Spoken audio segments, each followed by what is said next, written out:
बिस्मिल्लाहिर्रहमानिर्रहीम। हम इस वक्त मौजूद हैं साइमा स्क्वायर फ़ेज़ 1 में। यहाँ पे दीवार कोलैप्स हुई है, उसके नतीजे में बहुत से बच्चे यहाँ पे कैजुअल्टीज़ हुई हैं, जो कि रेस्क्यू रज़ाकार हमारे काम कर रहे हैं। इसके अलावा खिदमत के रज़ाकार भी हमारे साथ काम कर रहे हैं।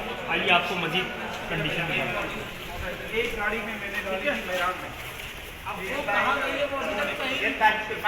आप देख सकते हैं ये पूरी दीवार यहाँ से गिरी है और यहाँ पे तकरीबन बच्चे बारिश में नहा रहे थे।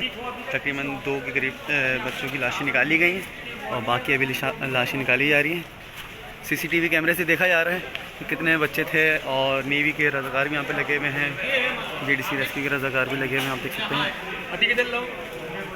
सर बताइएगा यहाँ की सूरत हाल। आप इस वक्त यहीं पे थे, नहीं शायद हमारे साथ मौजूद है, बताएंगे कि यहाँ पे क्या वाक़या किस वक्त की पेश है। सर बताएंगे, हमें कॉल मौसूल हुई थी जब हम लोग यहाँ से। मेरा नाम डॉक्टर अली हसन है और मैं कंसल्टेंट चाइल्ड स्पेशलिस्ट हूँ। ये वाक़या तकरीबन मेरे सामने ही हुआ था कि एकदम से ये दीवार गिरी है और मोस्ट लाइकली ये लैंड स्लाइडिंग से गिरी है, ना कि कोई बिजली से। ठीक है, यहाँ पे नॉर्मली बच्चे और बड़े वो वॉकिंग ट्रैक बना होता है, वो चलते हैं, तो उसके नीचे ये जो दीवार के नीचे जो ना सारे लोग बच गए।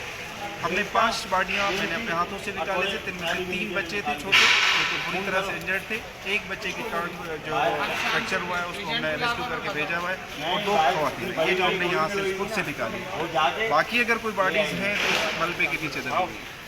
ठीक है, आप देख सकते हैं पूरा मलबा दीवार है। दीवार के बाद यहाँ पे फिर उस पर मट्टी डली हुई है, तो लगे हुए हैं।